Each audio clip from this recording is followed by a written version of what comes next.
This is Greg Stolze from Ludonarrative Dissidents, giving a special shout out to our generous backer, Greedy, whose financial support enables us to do this podcast, and frankly, it feels a little bit like an irony there. As a further irony, they have allowed us to choose what we want to plug in this paid-for plug segment, and I'm going to do www.gregstolze.com, baby. So who's greedy now? Welcome to Ludonarrative Dissidents, a podcast about role-playing games, their culture, design, and play. Each episode deep dives into one tabletop RPG book, mechanic, or style of game, taking it apart to see how it works and putting it back together to understand how people play it. I'm Ross Payton, joined by Greg Stolze and James Wallace. We've all written for RPGs, published our own games, and have worked in the field for years. You can learn more about us at ludonarrativedissidents.com.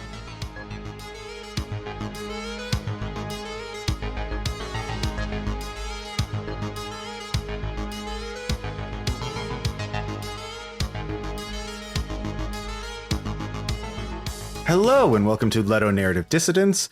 This is Season 3, Episode 15. We are reviewing Brindlewood Bay, written by Jason Cordova, published by the Gauntless Publishing Company. This is a game of cozy mystery solving and eldritch horrors from beyond time and space. It is a unique system that is inspired by Powered by the Apocalypse and others, but has its own twist on things. It is a game of not solving a mystery, but collaboratively creating a mystery to be solved. So, yeah. Is that what it does? Is it... The impression I got is that what this does is creates the shape of solving a mystery without a mystery or a solve. If you want to get into your French and Canadian post-structuralists, this seems like a great place to bust out the word simulacrum. Mm-hmm. And since it's nested inside a game, I'm like, this is it's like a simulacrum of a simulacrum. Mm. And since it's explicitly attempting to mimic the rhythms and style of TV, you could argue that we're like 3 layers into this Matryoshka doll of we're creating the experience of a mystery, but it's not actually a mystery, but it's the experience of a mystery TV show, but it's not actually a TV show. And it's the experience of a mystery TV show with little old ladies, but we're not little old ladies. So how meta do you want to get a? Well, I'm going to step back for a moment, though, because we haven't explained what we're talking about. Which is, the big thing about Brindlewood Bay is you are not solving a mystery, it's you are making up a mystery, and whatever solution you come up with at the end is, by definition, the correct solution to the mystery. If you've established that, this character is a hemophiliac and that the killer survived bleeding a lot at the scene, then the GM can say, no, that can't be right. Remember the hemophiliac thing? And then you have to come up with another possibility. Yeah, and there is also a dice roll at the end to decide whether you're actually correct. But there is no canonical correct answer.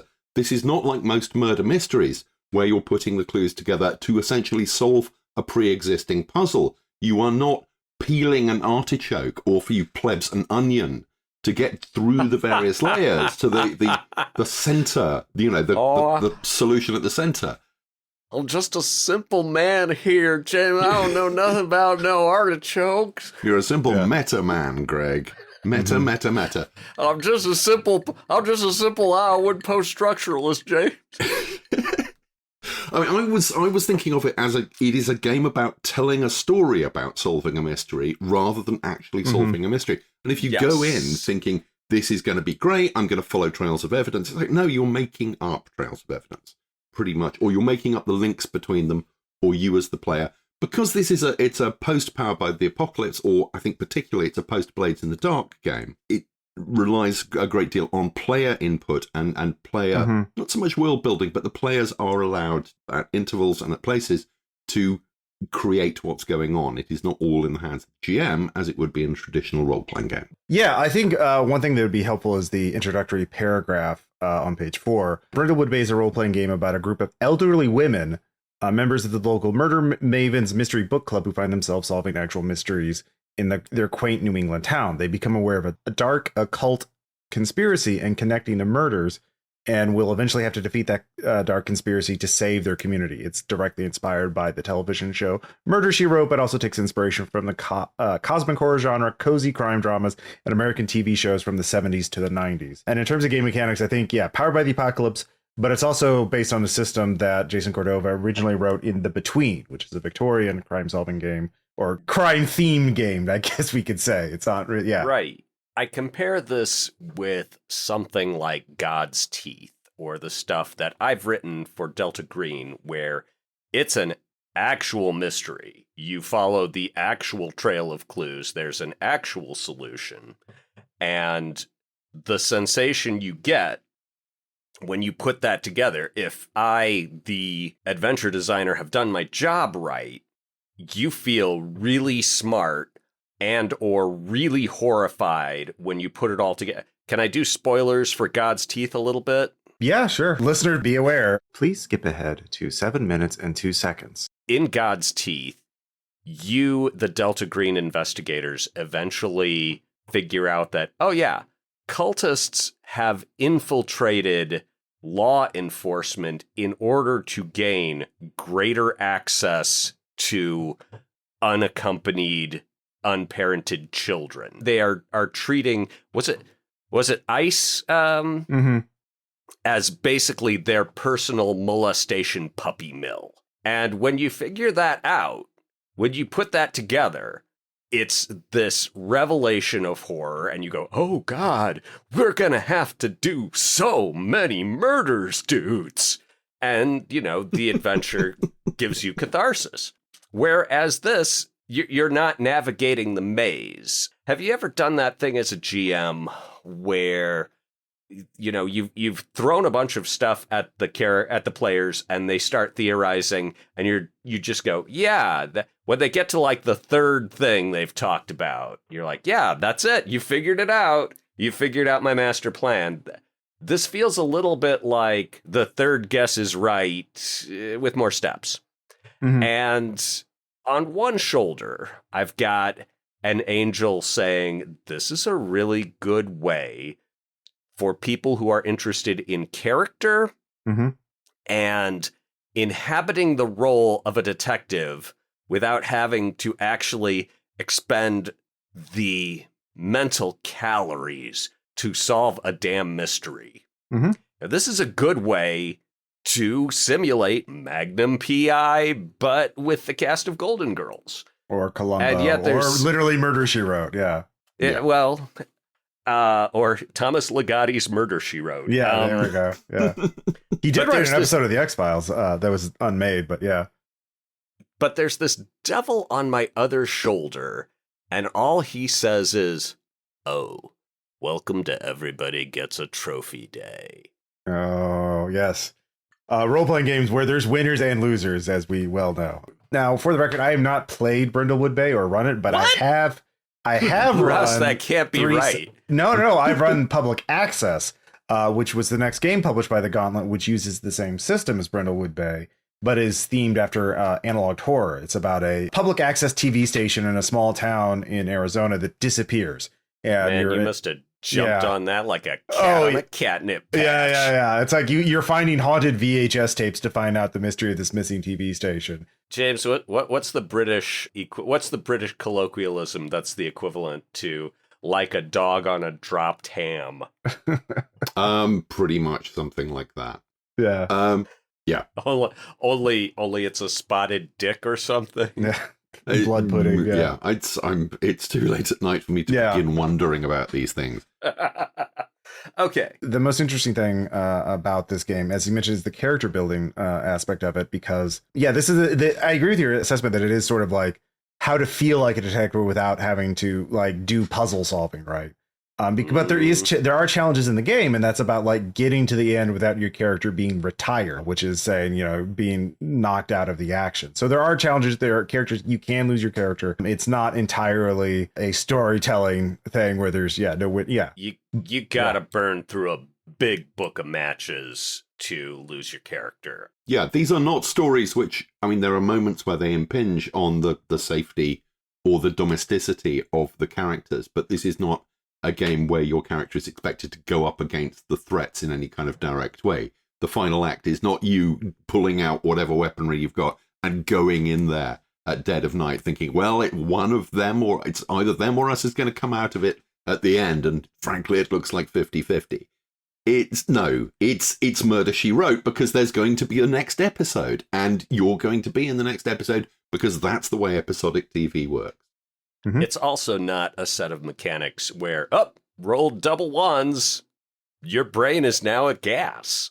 The way that Unknown Armies or Delta Green can occasionally do things where it's you get that sinking XCOM sensation of, oh, my dice are cold, and my character, he's going to be digested by that deep one in 2 to 3 days. That's the last thing we'll see of him. So that can happen. The GM can say, okay, you failed this roll, your character's dead. The difference is that the player characters in this, the Mavens, have crowns, which are get out of jail free cards. They essentially, you mark one off and your character, and they actually have a thing about like, oh, here's how your character meets a horrible end and gets eaten by the tentacle monster. But if you mark off one of your crowns, then you're fine. And that's just like a little glimpse at what could have happened. Right. It's mechanized takesy backsies. Yeah. So you have a lot of crowns, by the way. The main point I want to make, though, is my experience running public access. I realized that this is a game. I haven't seen a game and a campaign mode so tightly interwoven together that like it's really one thing. You're getting the game and the campaign book in the same text. Like I tried to modify one of the mysteries in public access, and I realized how you need to run it as written as closely as possible. This is not a game that like encourages changing too much of what's already there. Like I changed it from a haunted house to a haunted mall, and that was still like, oops, I should have. Yeah, it's not. This does not have user serviceable parts. Yeah, you're run it as written, run it for the intended length. They do talk about running as a one shot and options like that. And I ran for a 3-session thing, but I can tell this game is meant to be run for a full campaign.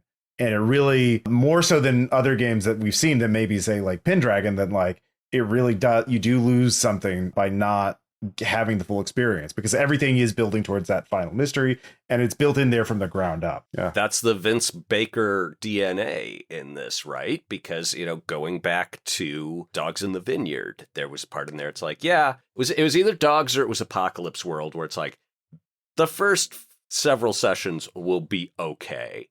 It'll start to cook around session 4. At session 4. It basically runs itself and is just bubbling along. I think that was Apocalypse World, actually. Yeah, I mean, I can see, but I've run lots of Apocalypse World, powered by the Apocalypse World one-shots, and they've been fine. But like, the difference is also that Brindlewood Bay is designed around a finite campaign length. Like, it has the ending charted out, and it's built into the beginning. You're heading to this. The whole point of the game is to get to the void mystery and resolve it. Right. And it's all, you're building everything towards this. And that's sort of a tight narrative structure that I haven't really seen in a lot of games. Most games kind of like, and eventually it'll end. And this is why I specifically mentioned Blades in the Dark, because Blades in the Dark was the only other game I could think of that has that really tight meta structure built into the mechanics, essentially, the mechanical design. I can think of another. And that's Red Markets. Yeah. Of course, yes. Yeah, the retirement, yeah. But sorry, James, you're going to... Yeah, that idea that, things build and certain things will follow inevitably if you follow the campaign structure as laid down, and the game makes it very easy to follow that structure. And I thought Brindlewood Bay mostly succeeded in that. But if you're going in here thinking this is going to be Murder, She Wrote plus some tentacle monsters, it's way more than that. A full quarter of the book is taken up. There is no description of Brindlewood Bay itself. It's just, literally 2 paragraphs, something like that. It's a seaside town I think on the East Coast, though it might be the West Coast of America. It could quite easily be in England. It's obviously New England. Mm-hmm. Okay, yeah. I'll take your word for it. And then a quarter of the book is describing the Dark Conspiracy. And footnote here, they keep calling it the Dark Conspiracy, which is kind of weird because Dark Conspiracy was a 1991 role-playing game by Lester Smith, which was kind of X-Files cyberpunk and didn't do terribly well. It's a fine game. It was, nothing wrong with it. GDW, well supported.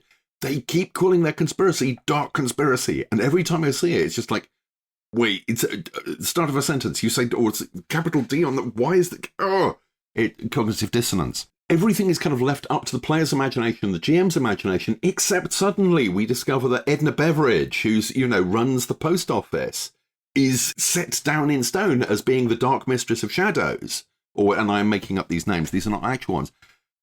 Because one of the great problems of role-playing games since the 1970s has been what happens when the players get their hands on the book.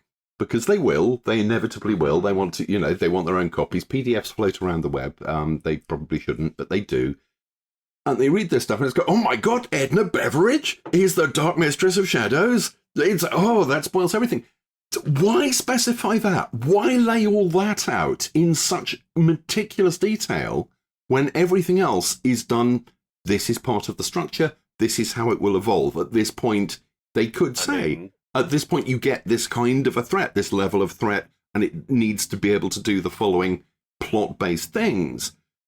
But it's all here in detail, and it's very odd. It feels like a bestiary from a different game. I have a theory. Allow me the digression on The Curse of Brindlewood Bay and Us Three Dudes.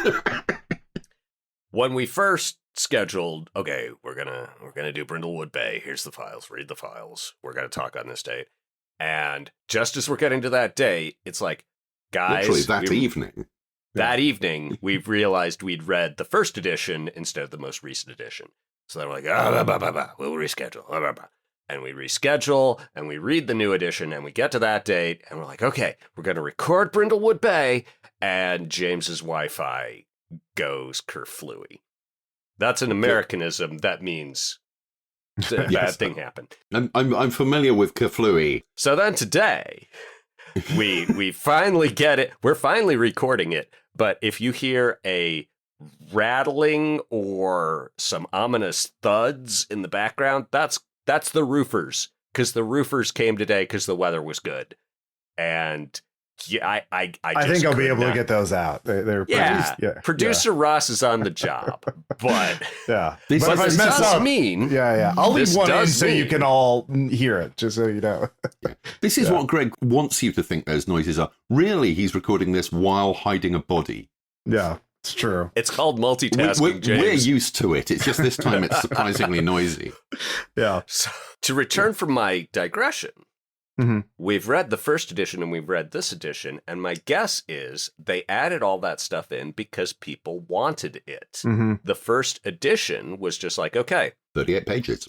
Here's how 40 pages, here's how you navigate the vibes, and here's how you... It's like if Tony Hawk showed you how to do a kickflip, right? If you saw Tony Hawk do a kickflip, and now the second book, everyone's like, I didn't get that? Could you give me some instructions? And they're like, okay, we're doing a second edition. Everyone wants explicit instructions, and we'll be able to charge more for it if it's 168 pages instead of 40.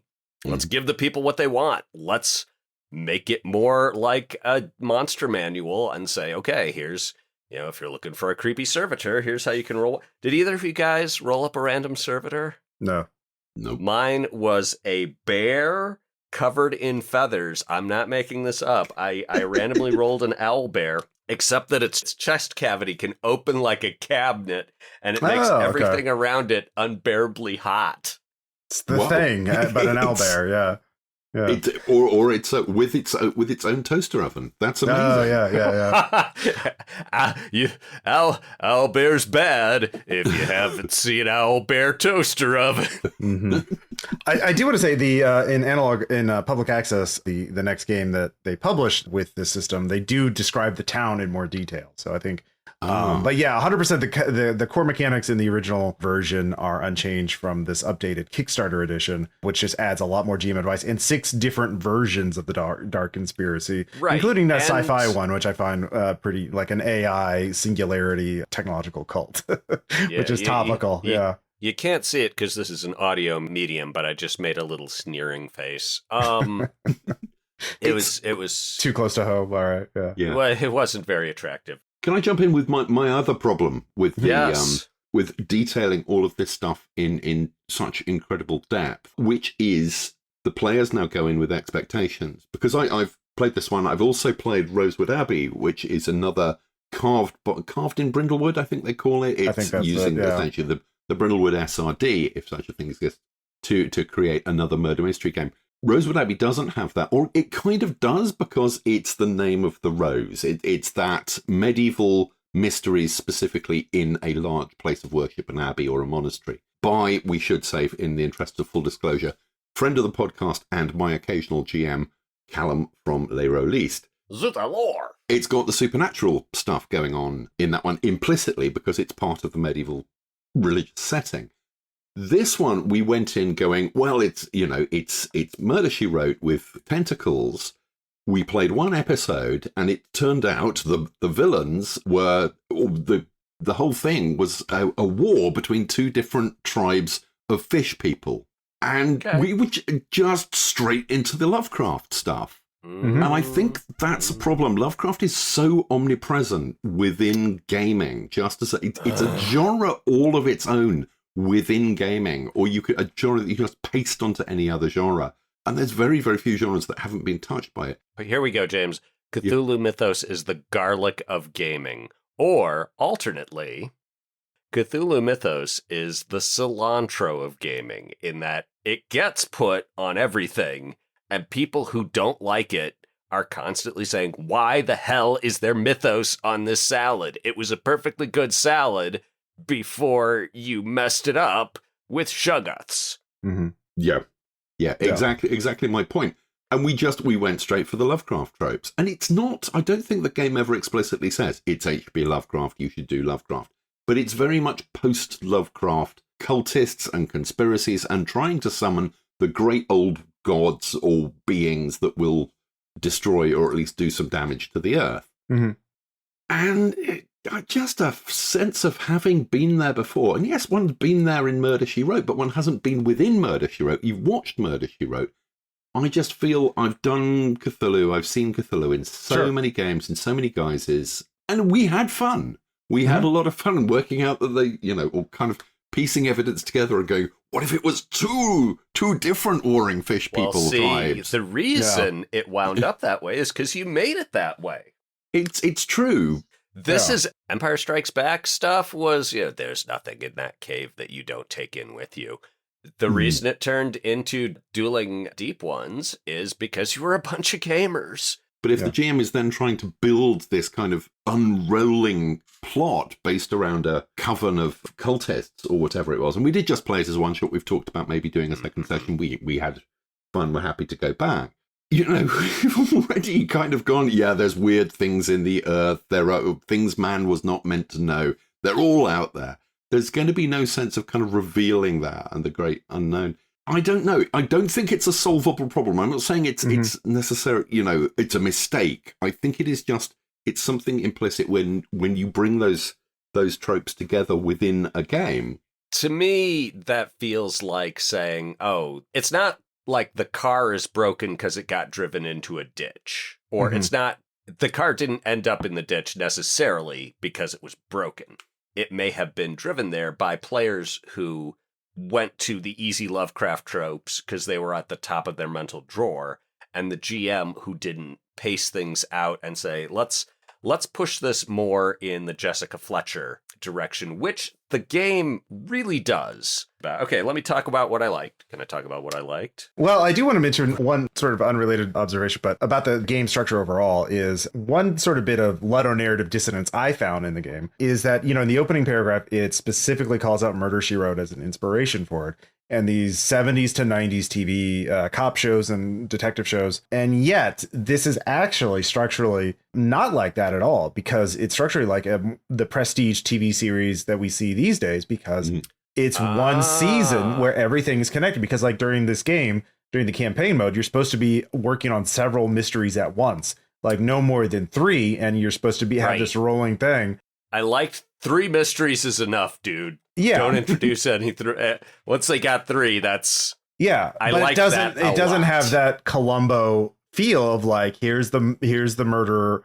Here's the clues, and now we wrap it up. We start at A, we get to Z. And that's it. And 60 minutes. So with some commercials. So that was actually a bit annoying for me, because you have this kind of thing. Not literally what your promo text is saying it's about. It's not, because structurally it's not Murder, She Wrote, because it's all connected. It's all building up to a big cosmic mystery. Like, I mean, I know in Columbo doesn't find an arch cabal of murderers secretly murdering people. That would be cool as hell, though. I mean, yeah, in the Columbo extended universe, but like, I don't know about Murder, She Wrote. Just one more thing. Yeah. You were talking to these other 2 murderers I caught. Revenge of the Guest Star, yeah. I couldn't help noticing in your address book it said, meet at Murder Club with Barry and Steve. Yeah. I tend to run a lot more different systems in one-shots than in big campaigns, because I want to try every game out there. Mm-hmm. And it's another thing that every game seems to be geared towards campaign play, which, is fine, but like, come on, I don't know. But anyway, sorry, Greg, points that you liked. The points that I liked, a small thing, but it struck me as, indicative of a lot of experience, is in the middle of character generation. It's like, okay, now everybody takes a break. Take a pause there's a mandated 15-minute pause. And I'm like, yes. I don't know why this feels like such a good idea to me, but it feels like, yeah, sometimes you get in that, oh, I'm going to go with my first idea and rush it and push until we're actually in events. And, it feels like interrupting that momentum maybe helps you get to a more evolved idea or a more cohesive set of characters. And as I've said, I see this as a character-oriented game. Mm-hmm. So having that pause where everyone's like, okay, let's consider whether I'm creating a character who is going to destroy everything. Let's take a pause and make sure that everyone plays together nicely. So I liked that. I liked the Magnum PI reference of Robin Masterson. And let's see. What I didn't like, I'm sorry, the first edition had 84 future conditionals in 40 pages, and the second edition, it was 208 in 168 pages. Now, 3 of those were referring to Will, the legal document. But still, it looks so amateur hour. It's like every time I read it and I hit one of those, I think, oh, this is what you do for your second edition, huh? And I don't like being that guy, but oh my God, it's just better. I'm glad you had that little 3 times it refers to the legal document, so we know that you went to every single usage and read it for context and didn't trust a find and replace. Yeah, that was in the original one. I didn't go to all 208 of 100 in the. You see, you should have disagreed with me there. You would. But I got to be honest. I got to be honest about. I'm like one of those vampires where you drop seeds and they have to count everyone. It's a terrible affliction, really, but. The other thing I noticed in the first edition, did either of you notice that, in the first edition especially, they're like, okay, yeah, this is all about aging women solving mysteries, and the moves are all named after TV detectives, and there was not a single woman on the list. But glared out at me. Actually, I have a little bit about this, because right at the end of the second version, he actually says, oh, this was a joke. It's about because in the original 70s stuff, the 70s detective series, they were all about men and the women were just backgrounded. So I thought I'd do a thing that was all about women and then the men are backgrounded. But it doesn't work because the women who are backgrounded have no name. They're not memorable. The men who are supposedly backgrounded here, the first one on the list is B.A. Baracus. Everybody knows it. They're all prominent men. Suddenly, Columbo's in it. They jump to the foreground. It felt like a massive miscue that in this game that should have been about women, even when they get to, there's a second list of all these moves named after famous detectives, only 5 of them are named after women. And that's the one that's supposed to be, and there's so many great female detectives out there. I'm not even a particular mystery maniac, but as I was reading the first one, I'm like, no Jessica Fletcher, no Franny Fisher, no Miss Marple. I'm like, Outgunned mentions more female detectives than Brindlewood Bay first edition. I'm like, and so then I hit Google and I'm like, okay, they've got Scarecrow, but no Mrs. King. They've got Jonathan Hart, but not Jennifer Hart. Kinsey Milholm, not there. Cagney, Lacey. That's more police procedurals. No Laura Holt. They've got Remington Steele, but no Laura Holt. What is... It bugged me! You guys, at least one of you guys will know this, generally acknowledged as the first detective novel. Wilkie Collins' The Moonstone. Who is the central character of Wilkie Collins' The Moonstone?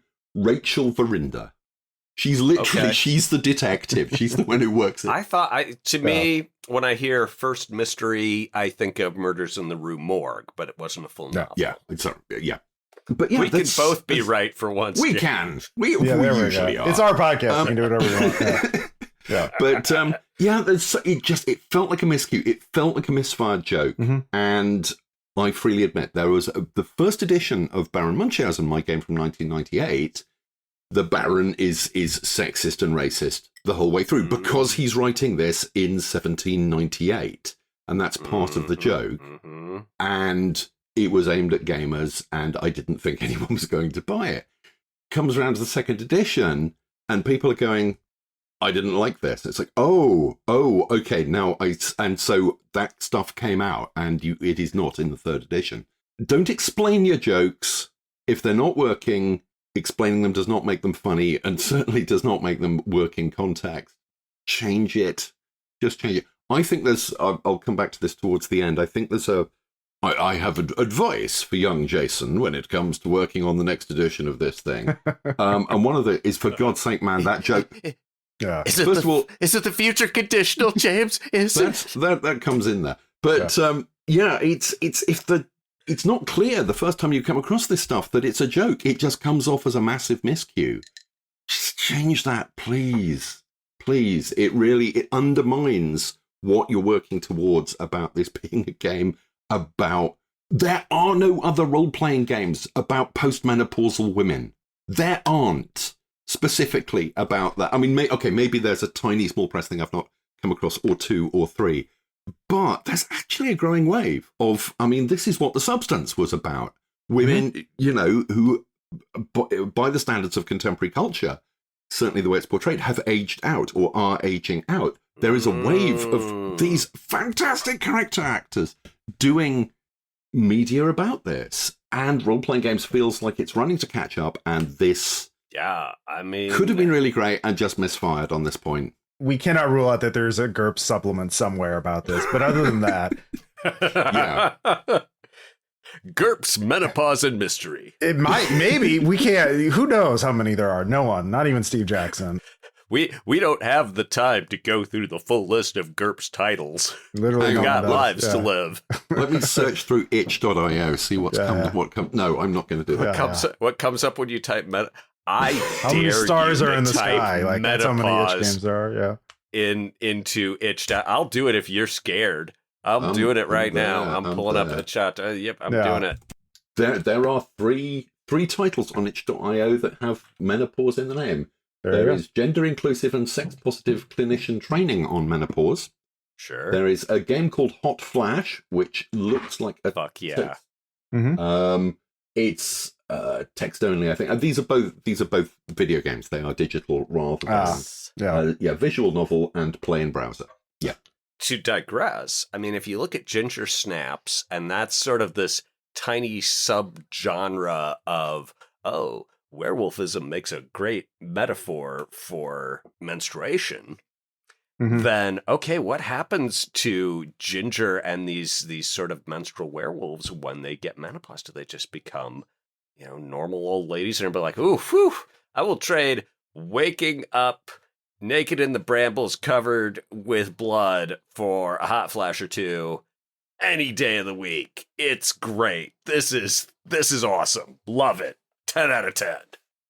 We've drifted a little. We have drifted a little. So to bring it back, we should probably talk about the moves, because they are the core of the game. And like any Powered by the Apocalypse, there are certain moves that characters can do, but it is a stripped down number of moves. In particular, there are sort of the major moves are the day move, the night move, the cozy move, the gold crown mystery moves, which can only be done once per mystery, the occult move, the meddling move, and then once you have enough clues, you can attempt to solve the mystery by theorizing. And this game does make a mention, it has sort of a day-night mode, as there is a day and night move to sort of help structure it in terms, or sort of pace it.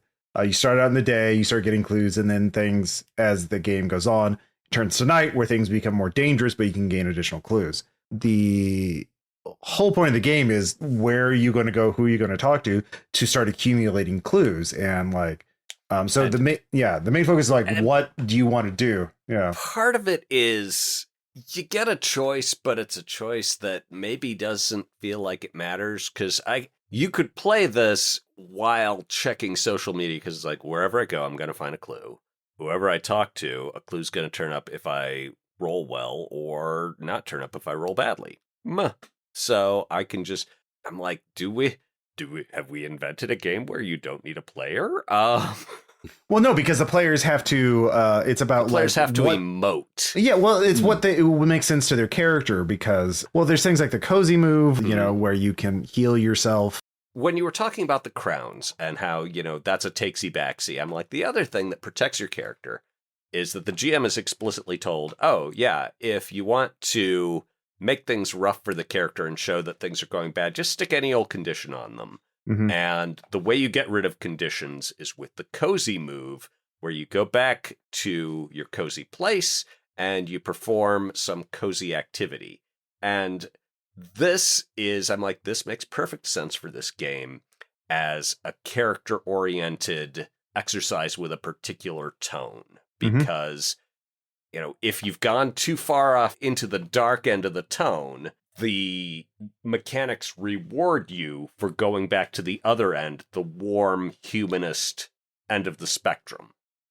That fortifies you so that you can then go explore the darkness and the murder and the void some more. And so that part works. It's a little bit like Delta Green's scenes between missions, where the home scene. The home scene. Yeah. But it's much more frequent and much more intense. Yeah, I do like the Gold Crown mystery moves is interesting because it's once per mystery, and that's shared between all the players. You reference the Gold Crown mystery, the novels that you're all there ostensibly to read as the mystery club. And, this reminds me of a part from this book.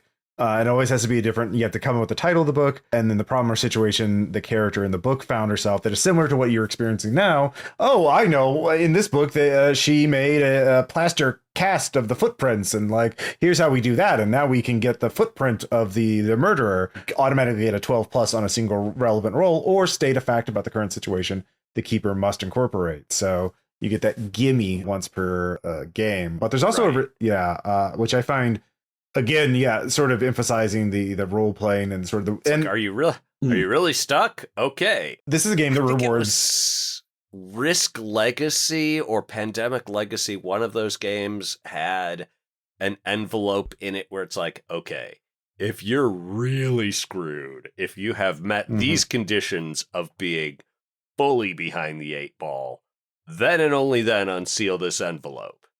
And, there's a little bit of that. It's like, oh, we, the players, are disoriented and don't know what's going on and can't make sense of things and kind of need a freebie to get the ball back in motion.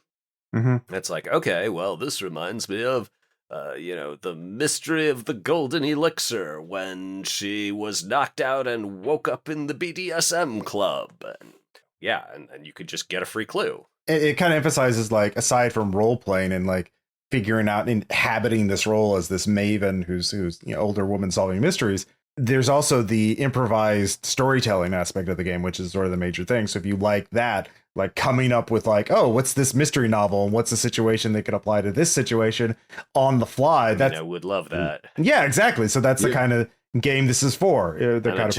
I'm a giant scenery chewing ham. You all know this about me. So I think that's the, if you like those activities, like this is the game for you. I didn't like the Encyclopedia Brown move. That one jumped out at me. Let me find the text of it.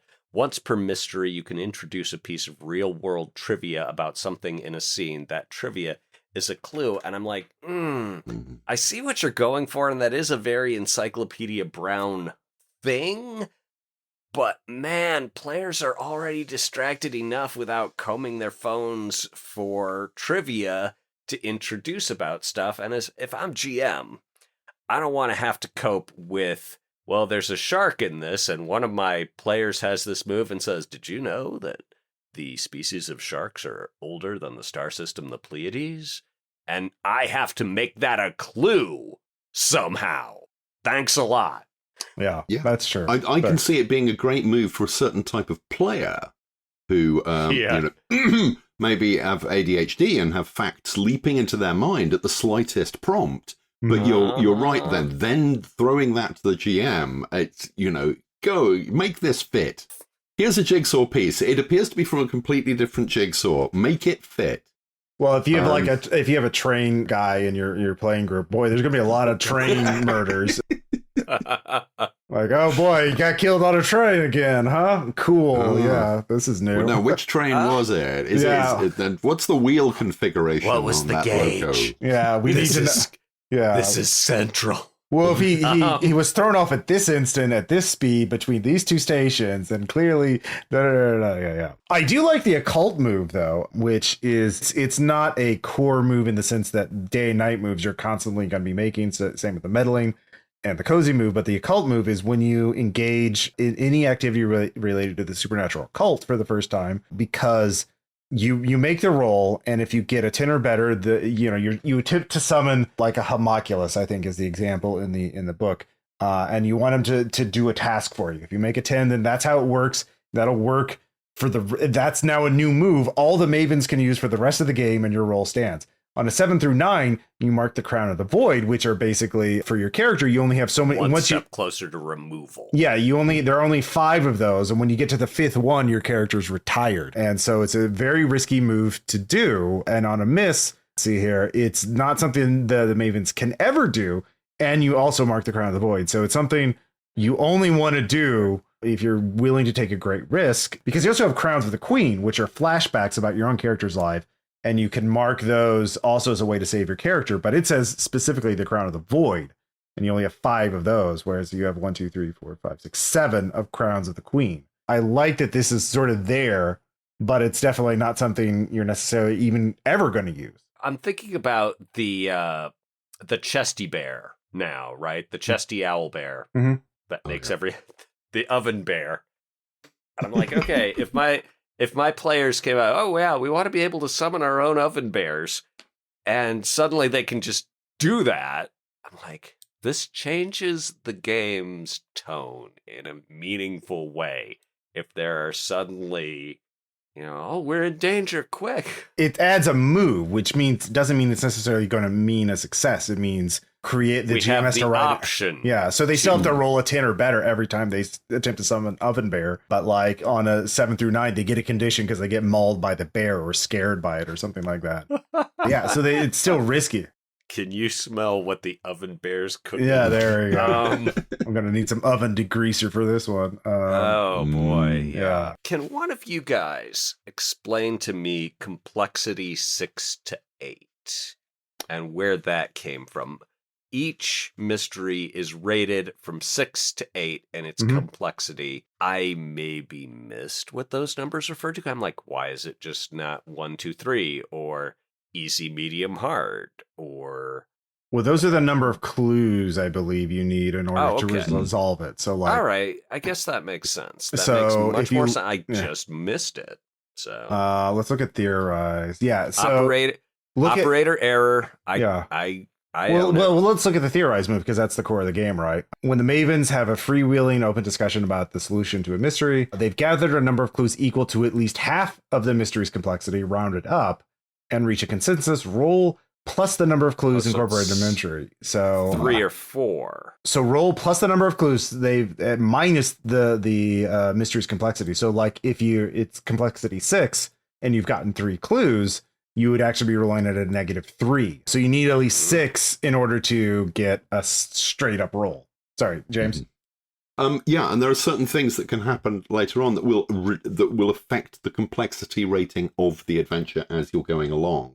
Which, I think that's quite... So you'll require more clues to solve it. You'll require more information. Way down through the servitors stuff, you get the blessing of Hera. If it appears in the void mystery, complexity is increased by 2.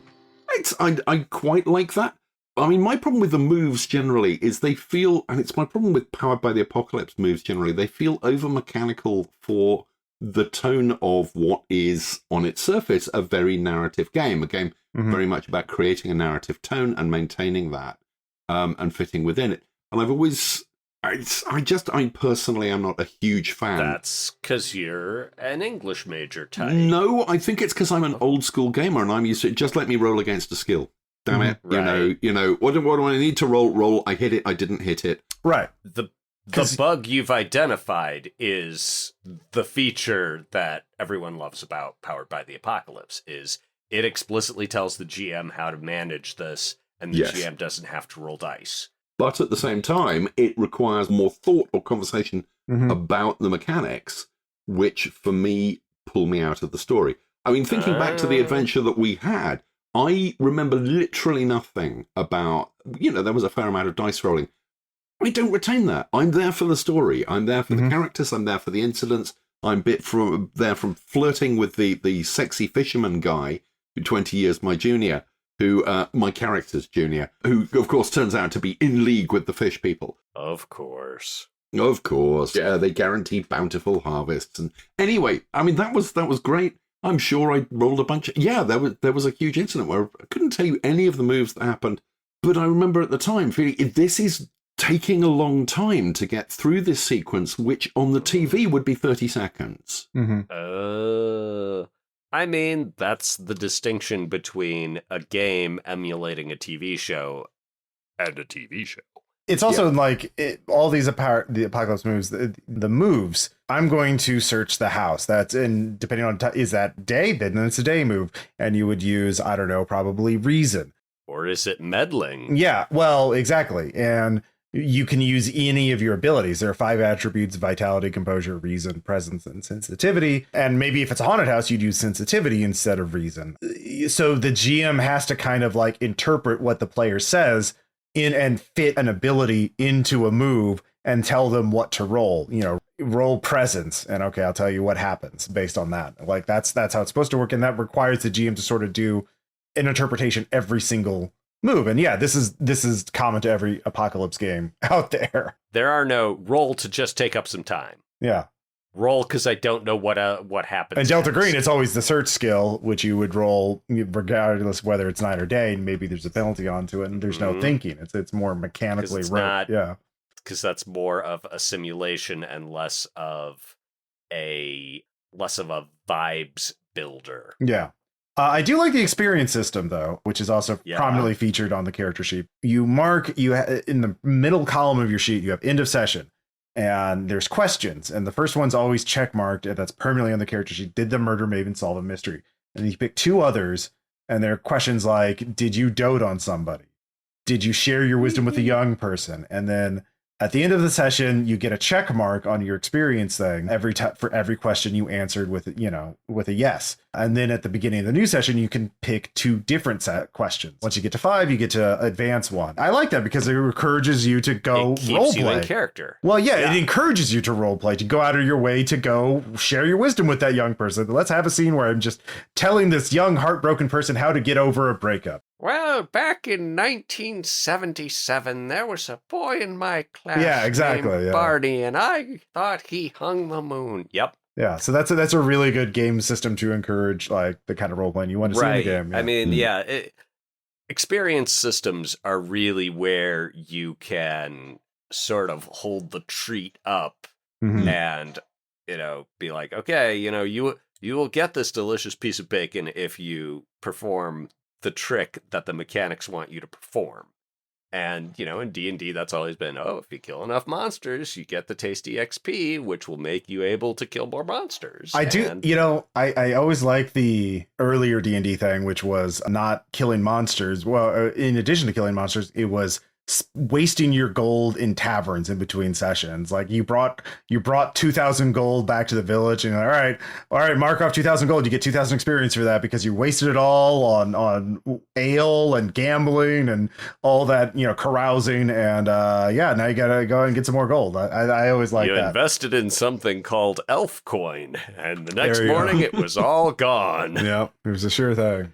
The 4 questions that we ask about each game, I have my answers for them. What it does, I said, creates the shape of solving a mystery without a mystery or a solve.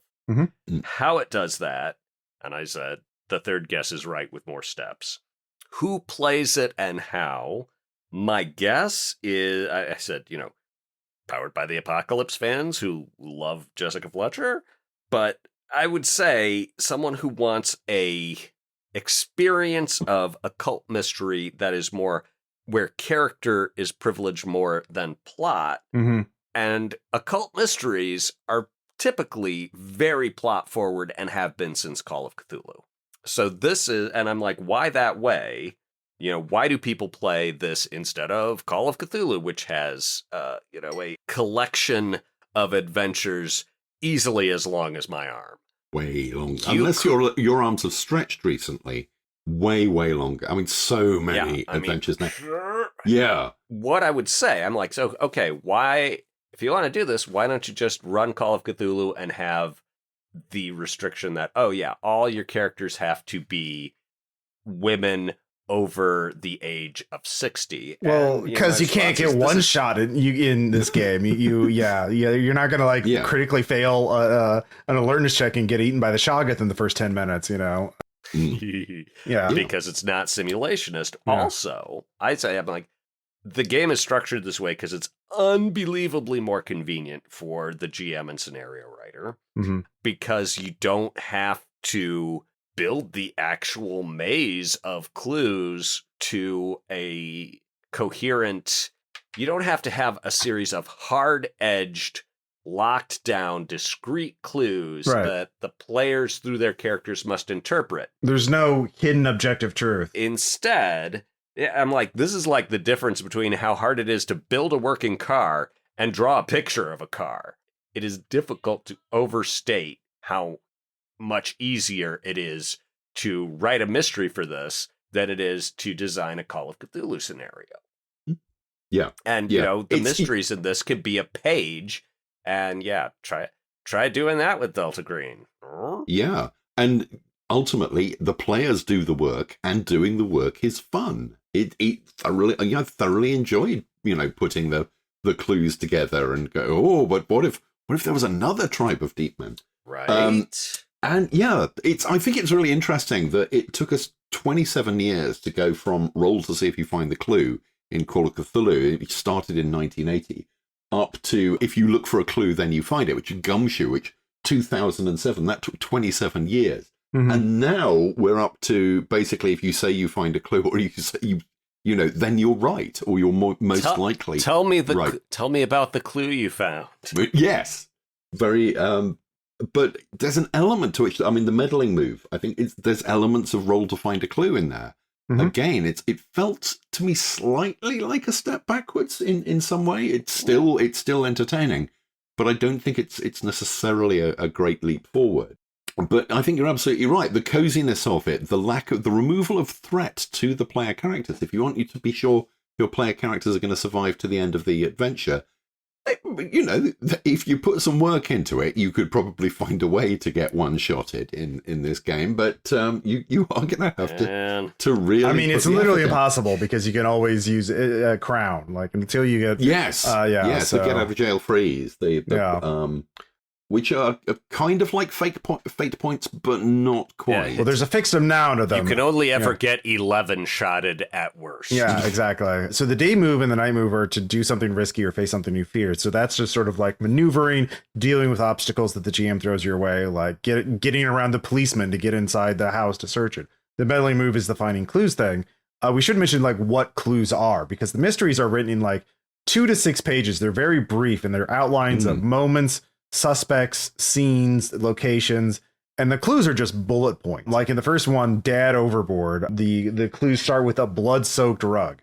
Family pictures discarded. Then we have things like an attempt to collect a debt. We don't say whose debt or what kind of debt or what the attempt was. Attempted it. Yeah. An antique vase, family heirloom, shattered. A taboo love affair, instructions to cut someone out of a will. Like, they're incredibly vague. The game doesn't require much prep between sessions, but the GM has to really be on their feet during the game. There's a lot of being able to improvise based on these elements in this game, and the GM especially. So, if you're one of those GMs who wants to do a lot of preparation so that when things happen, you are ready for them, this is probably not the game for you. If you're a GM who loves a lot of yes and thinking on your feet, this is going to be a real treat. Oh, and taking good notes during a session, because especially if you're running this as a campaign, you need to do all these setups and payoffs and callbacks and like, man. Because at some point, somebody that you met in one of the first 2 scenarios is going to be an evil mastermind. And so, yeah, James, when you were complaining about, it specifically says it's, so-and-so, the postmistress, I think that was just an example in one of the, it's the...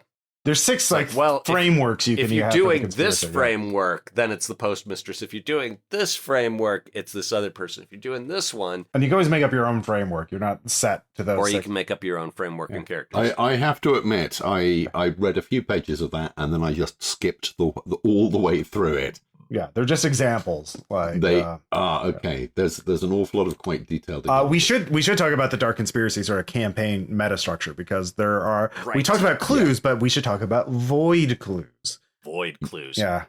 The overall nemesis, which you ultimately confront, are the midwives of the fragrant void. This is not your standard stank ass void. This is the fragrant void.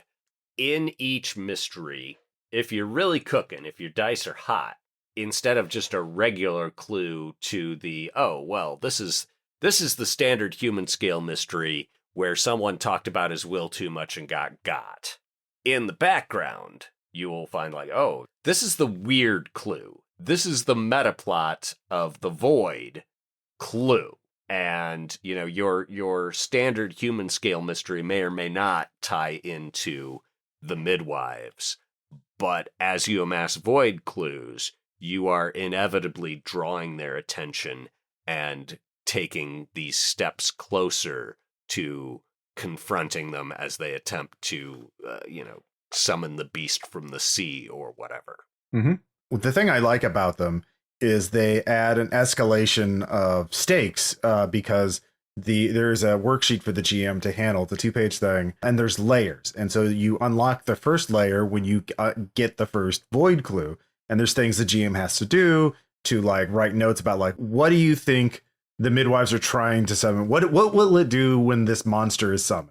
And note any characters who reveal themselves to be connected to the Dark Conspiracy. And then once you get to 3 void clues, you can reveal something about the town's history. And then when you get to the 3rd layer, which is with 5 void clues, you can reveal the midwives. And then at layer 4, which is at 10 void clues, we're getting close to the end, the midwives can take direct action against the murder mavens. And so they can be cursed and monster. The oven bear, that's when the oven bear comes into play.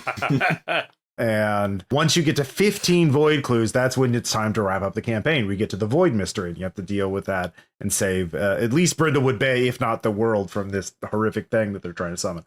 So I like that there's this foreshadowing that becomes an actual threat that then becomes the finale of the campaign. So I think that, because that's those kind of like in between elements, a lot of GMs miss during a campaign, is to like put these little connective tissue between sessions to start building up to the end. Well, we're back to PBTA doing what it do, which is if you did. Well, this is not a PBTA thing. The PBTA doesn't really do that. Well, I would say it. I would say that Powered by the Apocalypse, that Apocalypse World was where I first saw this thing of, okay, instead of the GM just makes up the plot, here are the steps of making the plot. Mm-hmm. Here we have mechanized the plot production for those of you who aren't frustrated novelists, which is a lot of GMs. And a lot of GMs have deep readers who have intuited the patterns of fiction, be it mystery, fantasy, or whatever, and can build a kick-ass plot just based on their gut instincts that have been fed by decades of reading in the genre. But that's not everyone. And some people are like, I don't know how to start. I don't know how to structure this. This is foreign to me. And what games like this and Blades in the Dark do is say, well, take this step, and then take this next step, and then when you hit this threshold, take this third step. And you don't have to understand why this flour, water, and egg is turning into bread. As long as you follow the steps, you'll get bread. Yeah, but like Apocalypse World didn't really, because it sort of left up what the campaign structure was at the beginning, couldn't really give this really tight focus on how to resolve it. Like Brindlewood Bay is so much more focused than any other Apocalypse World game. Blades in the Dark comes close because, again, you're a gang and you're trying to get to the, but like what the gang does and how to get. Apocalypse World, I will give you, is much more emergent and open-ended, improvisational and open-ended, rather than this has corners. This has, I don't want to say guardrails. It has a skeleton. Guardrails is a good way to put it. Yeah, actually, guardrails and an end bumper as well, because you're notionally doing it within what's supposed to be an hour of TV. You sense that it's there. It's not actually there within the rules. There's nothing saying this is not Puppet Land where you play for an hour and you're done. It's, but notionally what you are creating is an hour of TV with commercial breaks. And I don't think that the whole metaphor of TV, I think, it's nice to give you some framing, but then it continues it a little bit too far. And the whole idea that there's actually a mechanical thing where you can cut to commercial. If a character fails a roll, then instead of having I liked that. I thought it was cute.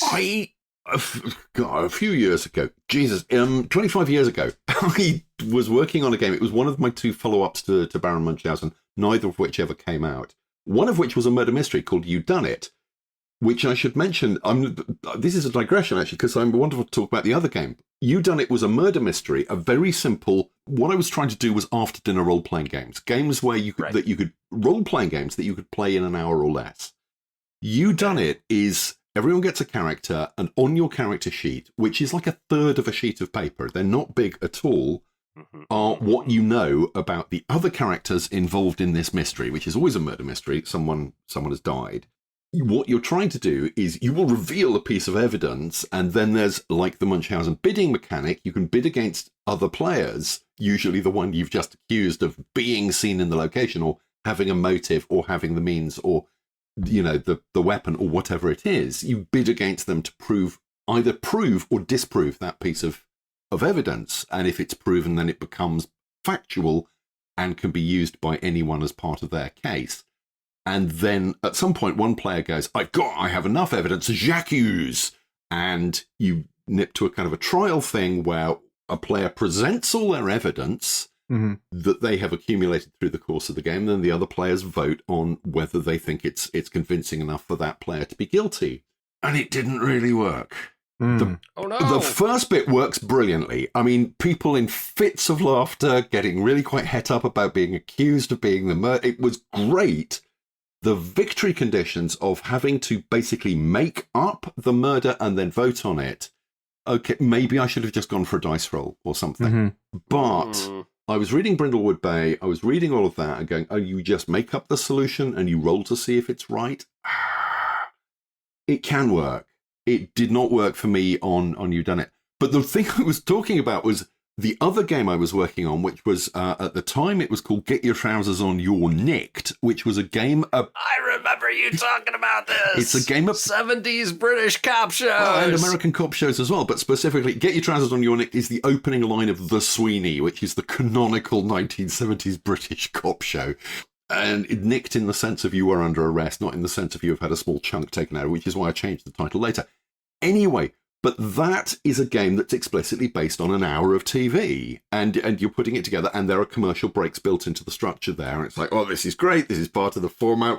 What a laugh we're going to have. And then we didn't, because the commercial breaks just didn't work. They felt like an interruption. They never stylistically felt like part of it, even though we were kind of doing 70s adverts and making them up on the fly. If any, it took away from the tension of the story or the flow of the story that we'd made up to do this kind of digression. And I got the sense... It got too meta. We didn't use commercials in the game of Brindlewood Bay that I played, but I felt I got very much from the way it's described that the player has to describe a commercial in order to essentially get past the bad die roll that they just made. It feels like an interruption that couldn't, possibly the player is brilliant and we'll come up with a brilliant commercial that will tie in somewhere, or maybe they're just going to do something for Sugar Puffs. Who knows? I also think, again, I think this is a mismatch because, like, again, they say it's about the 70s and 90s TV shows like Murder, She Wrote, etc.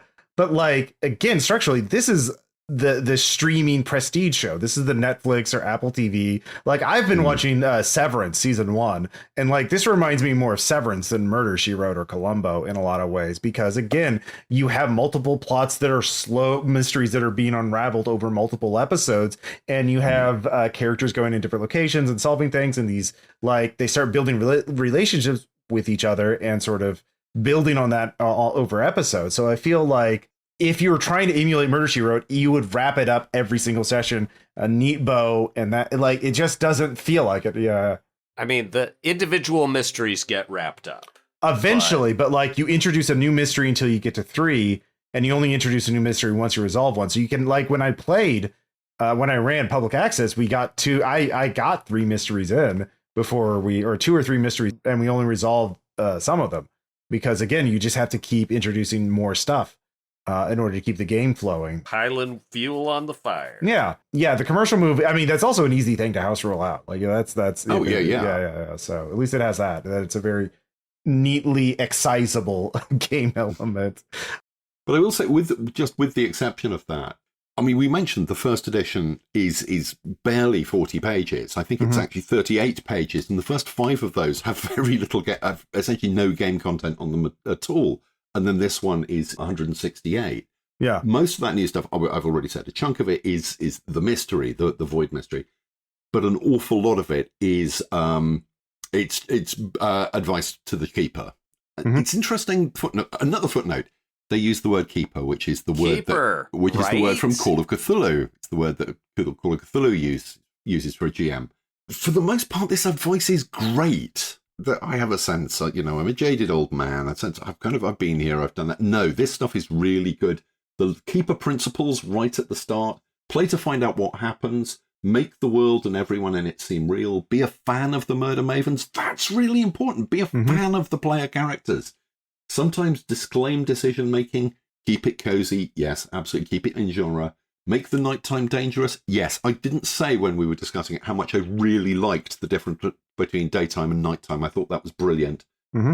Keep dangerous characters occluded and present the void in a matter-of-fact way. And that's a fantastic blackboard list for how to keep this game on track. That's absolutely perfect, and you just nailed it in 8 bullet points. And we've laughed about the oven bear. Majestic. My hat is off. Chapeau. And then oven bear. We've laughed about the oven bear, but if you just described that there's this hulking figure it moves weird, and then suddenly its chest opens, and there you feel this wash of heat, like when you open a kiln.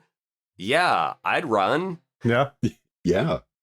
I'd be like, this feels like a good time to, put the aqua aerobics conditioning to work and just get the hell out of here. Mm-hmm. Well, one thing about the first edition too is I should mention this is also a game where a lot of the game itself is spread over multiple documents, because in one thing I noticed that they put in for the Kickstarter edition is actually take the core mysteries, Dad Overboard, etc., into the main book, which added obviously a lot of page length. But in the original thing, each mystery was a separate document that you would just pull up, and like the Void Mystery worksheet is not described in the main book, so you have to look that up. It's a segmented game in a lot of ways where they split up. Clearly wanted to be a boxed set. Yeah. I mean, I've noticed this also, like how they do Trophy Dark, and again, Public Access was done in a similar way where they had multiple documents as the thing. So I think I don't know. I should mention in terms of the layout, at least the artwork.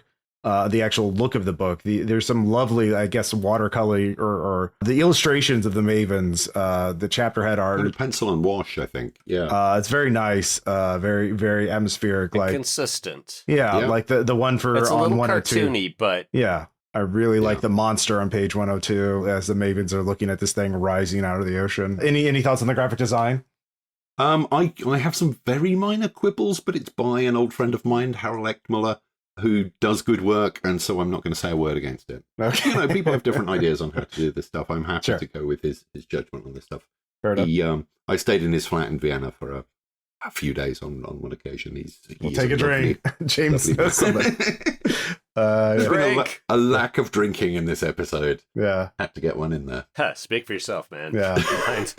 Mine's down to the dregs. Well, no, we hit the drinking game conditions except for Ross. Well, again, I ran Public Access, which is the same system at least. So take a sip, I suppose. Yeah, take a shot. Yeah. Put some soda in there. Yeah. But yeah, I think that kind of wraps it up. It's a real interesting game. I think it's worth playing, or at least reading, because it has a lot of interesting thoughts on game design and storytelling. But yeah, it's definitely not going to be everyone's cup of tea. I guess my last thought is someone on the Discord for the Roleplaying Public Radio Patreon was talking about running this campaign, running Brindlewood Bay, and they switched to Fear Itself, which is a gumshoe system modern horror RPG, because they were unsatisfied with Brindlewood Bay as a system, and the players want to take more direct action with the cultists, and more like let's go firebomb their hideout kind of thing. And oh, good old vitamin F. Is there anything you can't cure? So at least one person switched systems to keep the campaign going. But I know some of my friends here in real life are running a campaign, seem to be quite happy with it. So I think it's gonna be one of those systems you either love or hate. No creamy middle. Okay. I said earlier on that I had some advice for young Jason Cordova. It's because I think this is a really strong role-playing game that is teetering on the edge of greatness and is just being held back by a couple of things. One of which is the TV metaphor, which I think fine, use that as a framing device, but leave it there. People get the sense that this is what it is, but if you push it too far, then suddenly, oven bear. If you're too in the TV metaphor, it's a guy in a costume, and suddenly you just go, oh, bang. Imaginations are powerful things, and they don't always go to the imaginary one. Sometimes they go to, if you set up the frame, people will have ideas within that frame. Secondly, I think it cleaves a little bit too closely to PBTA as PBTA is written, and I think Jason could have the courage of his convictions and move a little bit away from it and be a little bit freer with... I mean, the integration of mechanics and narrative is great, but it's very much PBTA mechanics. Mm-hmm. And I think you could leave a little bit of that behind. And the third thing is you could also leave... Yes, it needs a dark conspiracy, small d, small c. It does not need to be an eldritch one. And I think making that it's an eldritch one is... Humans are the biggest enemy.